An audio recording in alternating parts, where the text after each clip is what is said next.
heureux de vous retrouver ce matin, parler de l'actualité de la crypto-monnaie et du monde merveilleux de la blockchain. Alors ce matin, nous allons parler des baby doge, nous allons parler aussi des investissements en ligne aussi, les dangers qui sont liés à ça, parlant de l'actualité de la crypto-monnaie. Alors ça risque d'être une vidéo assez intéressante, alors restez jusqu'à la fin. Donc, pour ceux qui viennent de nous prendre en marche, activez les cloches de notification, abonnez-vous pour ne rien rater des prochaines vidéos. Nous sommes toujours dans les murs d'Abidjan. Voilà, pour ceux qui veulent aussi faire la formation, nous sommes encore là physiquement. Alors, vous pouvez nous appeler afin de profiter de l'écosystème merveilleux des crypto-monnaies. Alors, voilà le marché des crypto-monnaies rouge. Voilà, comme vous le constatez ici. Alors, quand on regarde ici, voilà un BTC qui est autour de 25 000 $ actuellement. À l'heure de cette vidéo là, il y aura 24 770 $. Voilà, donc actuellement il est passé à 24 990 $, donc pratiquement 25 000 $. Alors le marché est en train de remonter progressivement, mais dans sa généralité, les autres crypto-monnaies, voilà, on constate qu'ils sont tous pratiquement en bas. Voilà un Shiba Inu qui est en train de monter légèrement. Voilà, lui il est à 4,010 et 4,011 actuellement. Voilà, donc petit à petit les marchés sont en train de reprendre. Alors, parlant de l'actualité, nous allons parler d'abord de ce qui se passe au Brésil. Alors, une situation, voilà, sur un business d'investissement, voilà, c'est produit entre des joueurs. Voilà, nous allons en parler tout de suite. Voilà, pour que voilà, chacun puisse faire son idée là-dessus et nous allons faire notre commentaire. Voilà, l'histoire se déroule au Brésil. Voilà, des joueurs de football parlent de scam crypto. Alors, le doute subsiste. Voilà ce que nous dit voilà cet article ici. Alors, qu'est-ce qui s'est passé exactement?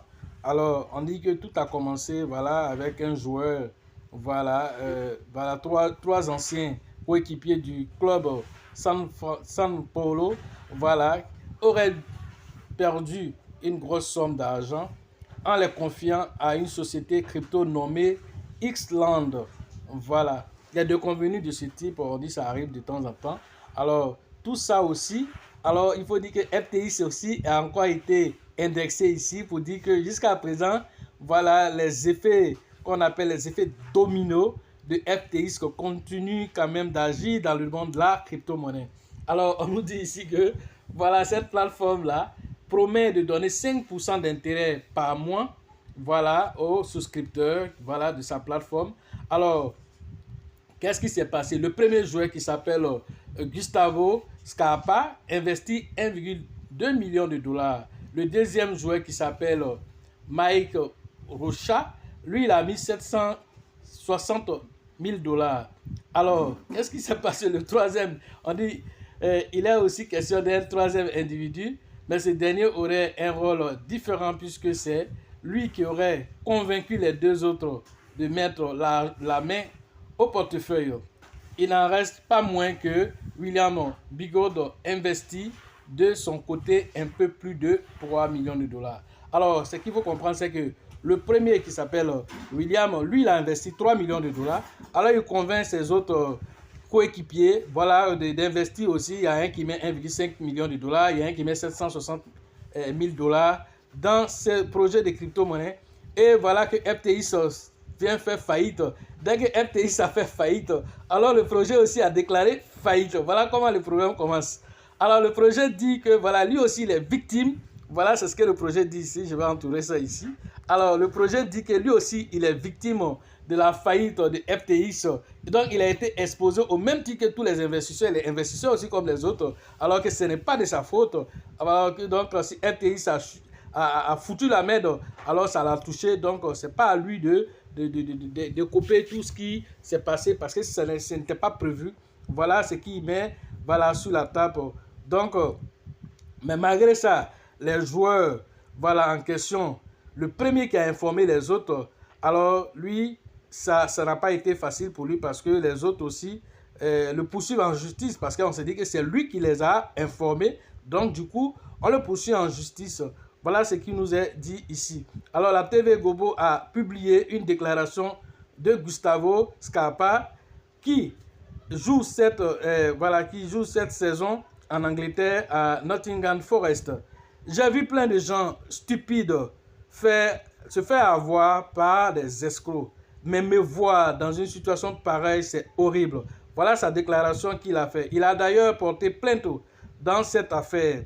Tout comme son ancien coéquipier Maek Rocha aussi. Voilà, mais donnant maintenant aussi la parole aussi à la défense. Écoutons aussi celui que tout le monde accuse, qui est William Bigot. Alors, je ne suis pas un escroc. Je n'ai rien pris. Voilà, je n'ai pas pris l'argent de quelqu'un. Je suis aussi une victime car je n'ai pas récupéré mon propre argent à ce jour. Voilà ce qu'il dit. Lui aussi, il est une victime de cette situation. Alors, la police aussi a commencé aussi son enquête aussi sur la question. Voilà, donc on en saura davantage. Il y a des preuves solides que c'est une arnaque. Voilà ce qui est déclaré par la télévision TV Globo. Alors, à ce jour, Xland, basé au Brésil, affirme toujours qu'elle est aussi victime du marché. Elle n'a pas absolument organisé quelque chose de façon à ce que ça soit un système de Ponzi, voilà, ni d'arnaque. Voilà ce que cette plateforme aussi déclare, qu'elle est aussi victime aussi. Alors aussi mais elle va tout faire pour rembourser ses clients. Voilà, c'est une affaire à suivre. Alors tout ceci, qu'est-ce que ça nous dit? Alors ça nous dit que vraiment vous qui avez vous qui avez l'habitude d'appeler vos amis pour les mettre dans les business en ligne tels que les Wozu, je sais pas moi, les Pétrompé, voilà, les Chimol et tout ça. Alors, plein de personnes comme ça se sont fait avoir parce que, en fait, quand ils expliquent aux gens, et ils ne prennent pas la peine de leur dire que c'est un investissement risqué, c'est un investissement que si tu viens mettre ton argent, il faut être prêt à perdre cet argent. La plupart du temps, ils ne disent pas ça aux gens. Ils font croire comme si eux-mêmes, là, ça dit que la société, là, ça dit que c'est pour les papas. Et fait comme si la société là, c'est pour les papas. C'est les papas qui a construit la société. Si tu les vois en train d'expliquer le business à quelqu'un, tu te dis non, lui là même, il doit être le PDG chez lui à la maison. C'est-à-dire qu'il est le neveu direct du PDG chez lui à la maison. Donc du coup, il connaît tout. Donc du coup, le jour quand ça se calme, quand il y a problème net, alors toi qui as expliqué aux gens comme si tu dormais chez le PDG ou bien tu étais le petit frère de sa femme, aujourd'hui, il faut t'expliquer aujourd'hui. Parce que tu ne les as pas mis en garde que c'était un investissement risqué. Alors du coup, aujourd'hui, ils vont s'en prendre à toi. Et c'est ce qui s'est passé avec ce joueur-là. Il a dû expliquer à ses collègues. Mais est-ce qu'il a expliqué dans la profondeur à ses collègues pour dire, est-ce que ce que vous faites là, vous savez que c'est risqué? Alors, quelqu'un qui vous promet 5% par jour et 5% par mois. Alors, il vous promet 5% par mois sur une plateforme. Mais lui, il fait comment pour avoir les 5% par mois? Alors, si par exemple, ceux-là, par exemple, ils avaient des conseillers d'investissement, qu'ils étaient bien formés même dans la crypto-monnaie, ils peuvent aller eux-mêmes tranquillement investir dans la DeFi et se faire leur argent de façon mensuelle tranquillement. Et le jour tu n'es pas content, tu enlèves. Ça, c'est sur ton contrôle. Mais tu t'en confies à quelqu'un. Alors, tout peut arriver. Dans le jour, ça se plante, il y a problème, il ne faut pas t'en prendre à qui que ce soit.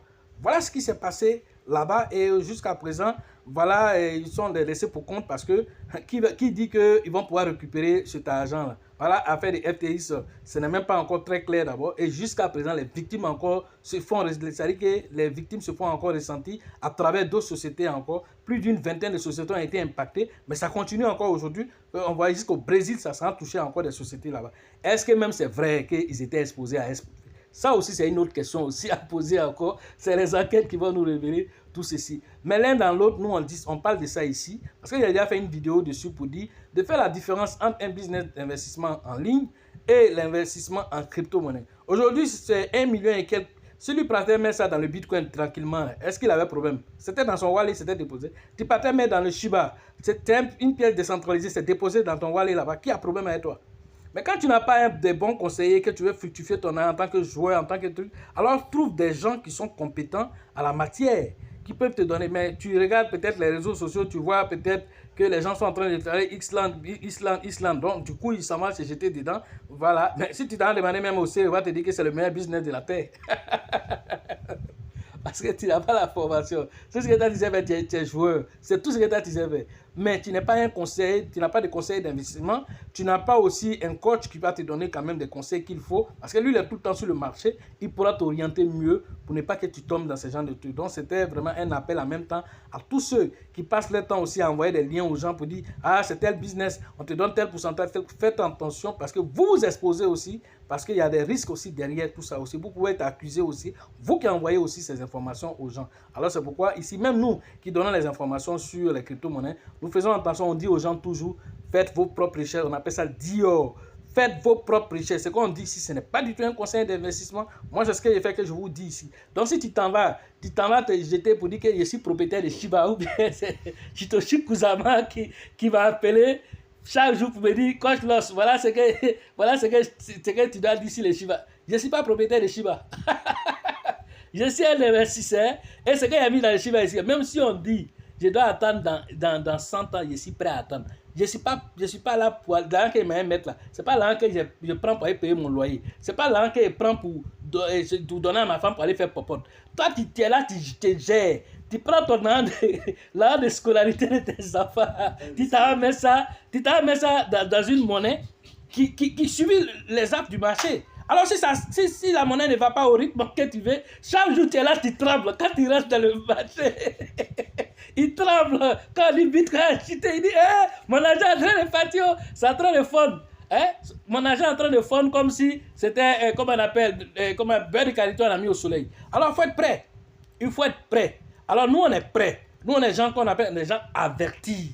Est-ce que tu comprends? Nous on a déjà fait toutes les guerres. On a déjà fait toutes les épreuves du feu déjà. Donc, où on est là? Si tu n'es pas prêt sur le marché des crypto-monnaies, si tu es cardiaque, il faut quitter le marché. Va payer ton champ de cacao ou bien ton champ d'anacade ou bien de manioc. Va faire ça tranquillement. Ce que tu sais faire là, il faut faire. Tu n'es pas prêt à tenir là. Il ne faut pas venir dans le marché des crypto-monnaies. Parce que dans le marché des crypto-monnaies, encore quand tu viens, tu ne te formes pas. Quand tu ne te formes pas, qu'est-ce qui se passe? Alors tu es exposé à ce genre de choses. Regarde des joueurs. Des joueurs, ils ont des banquiers, ils ont des quoi, mais ils ne vont pas vers les professionnels. Lui, les professionnels, joueur professionnel, ça veut dire qu'il est entraîné par une équipe professionnelle, il y a des entraîneurs. Mais quand tu viens faire ton investissement là, tu es novice ici. Alors tu te fais accompagner par des gens qui peuvent t'accompagner, de bonnes personnes qui maîtrisent le marché. Mais si tu ne le fais pas, tu t'en mets plus d'1 million de dollars quelque part là-bas, alors c'est parti, ça n'est pas possible que ça puisse revenir encore. Alors cela s'adresse à vous autres, à nous autres même. En même temps, nous tous, nous sommes dedans. Parce que personne n'a une boule de cristal. Mais seulement quand on veut poser un acte, qu'est-ce qu'on doit faire? On doit poser des actes avertis. On doit faire nos propres recherches avant d'investir dans les crypto-monnaies. Et surtout, quand on cherche toujours la part du gain facile, quand on cherche toujours ce qui est facile, ce qui est rapide, voilà, ça arrive à la fin du mois, arrondir les fins du mois, c'est là que c'est dangereux. Et c'est pourquoi je vous dis, quand vous venez vous former par exemple, on va vous apprendre à faire ce qu'on appelle la gestion des risques. Alors quand tu apprends à faire la gestion des risques, quand tu vas dans la DeFi, tu sais sur quelle plateforme tu dois t'exposer. Et quels sont les risques que tu prends là-bas et quels sont les avantages et comment minimiser les risques. On vous apprend ça au cours des formations. Donc quand tu t'en vas là, tu es tranquille dans la tête, tu ne stresses même pas du tout.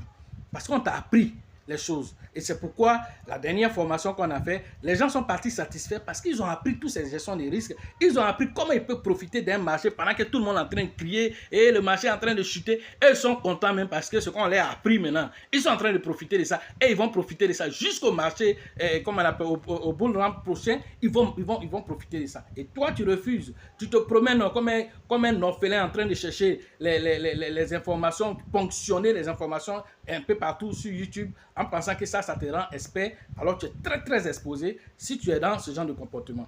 Alors pour terminer, nous allons parler de Baby Doge comme je vous l'ai promis au départ. Alors Baby Doge qui fait tant bien que mal son petit bonhomme de chemin pour rester toujours voilà, dans la visibilité. Voilà, nous allons regarder rapidement cela. Voilà, nous sommes ici sur CryptoEye, voilà, qui est une plateforme qui fait, comme on appelle, qui montre un peu l'évolution des différentes monnaies. Alors quand on a les mêmes classements des mêmes points, alors c'est Baby Doge qui est en tête voilà, des classements des mêmes points actuellement sur cette plateforme. Alors à l'heure de cette vidéo, nous voyons un Baby Doge qui est comment on appelle, 8,02 ici sur cette plateforme ici. Alors quand on descend ici, on constate quoi que Baby Doge a déjà brûlé plus de 40 combien? 48%, 48,61% exactement de l'offre en circulation. C'est ce qu'il a déjà brûlé. Alors, ce qui démontre que Baby Doge continue de faire ses burns. Alors, en 1 heure du temps, qu'est-ce qu'on nous montre ici? Alors, en 1 heure du temps seulement, on a constaté qu'il a brûlé plus de 364 milliards de pièces. Et en un jour, voilà, il a brûlé plus de 13 000 $ en un jour ici. Voilà, il a brûlé plus de 13 000 $ en un jour, ce qui est quelque chose de très intéressant. Voilà, et en un mois, voilà, nous constatons plus de 3 millions de $ ont été brûlés par Baby Doge en un mois seulement. Alors, tout ça, ça démontre quoi? Voilà, que Baby Doge fait tout pour se donner une bonne visibilité. Voilà, et donc cela est une bonne chose pour cette crypto-monnaie. Alors, dont le supply est aussi encore énorme. Et donc, nous espérions que avec tout ceci, le supply va être réduit au fur et à mesure que nous avançons sur cette crypto-monnaie. Actuellement, le supply en circulation 215 quadrillions de pièces selon Crypto Eye ici. Alors, tout ça, c'est ce qui est en circulation actuellement. Alors, voilà ce que nous pouvons vous dire. Pour vous dire que quoi qu'il arrive, Baby Doge tient bon. Voilà, bientôt son jeu sera lancé. J'ai déjà fait une vidéo là-dessus. Alors, c'est dans quelques jours, le jeu de Baby Doge sera lancé. Alors, peut-être que ce jeu aussi va brûler encore des Baby Doge. Tout ça pour réduire l'offre en circulation. Alors, cette crypto-monnaie, dans les années à venir, risque de nous surprendre. Voilà ce que je pouvais vous dire ce matin sur l'actualité des crypto-monnaies et le monde merveilleux de la blockchain. Alors, la formation prochaine à Abidjan, c'est prévu le 8 et le 9 voilà, juillet prochain à la bourse du travail du 13. Je rentre en contact avec le leader Bill, le leader Georgette et le leader Elisabeth pour vos différentes inscriptions. Voilà, au niveau de la ville de San Pedro, la prochaine édition, c'est prévu le 7 et le 8 avril prochain. Au niveau de San Pedro, rentrez en contact avec le leader qu'on appelle Tébi Joseph pour vos différentes inscriptions. Au niveau des Mans, ça serait voilà, le 14 et le 15 avril prochain. Alors, rentrez en contact avec le grand leader qu'on appelle Niawa pour vos différentes inscriptions au niveau de Mans. La formation au niveau voilà, de la ville de Gagnoa, alors c'est prévu pour le 27 et le 28 voilà, mai prochain au niveau de Gagnoa. Alors, vous allez interagir là-bas avec le grand leader qu'on appelle Diomandé pour vos différentes inscriptions. Voilà, donc la chance va toujours accorder toujours ses faveurs aux esprits avertis. Ici, les esprits avertis, c'est ceux qui viennent se former et ceux qui arrivent à tirer profit alors d'un tel marché, voilà, où le Bitcoin est en train de faire son yo-yo entre 24 et 25 000 $. Sans oublier que le marché comment on appelle, du bull run prochain aussi, alors nous risquons de voir un Bitcoin à plus de 100 000, 200 000 $, ce qui va encore donner encore beaucoup d'argent, mais à cette période-là, où est-ce que toi tu seras situé? Là est la question. Alors c'est pourquoi on dit, la chance accorde ses faveurs aux esprits avertis et aux esprits entreprenants, les esprits qui entreprennent maintenant pour pouvoir se positionner plus tard. Et si vous pensez que la formation coûte cher pour les esprits non avertis, alors essayez l'ignorance. À la prochaine.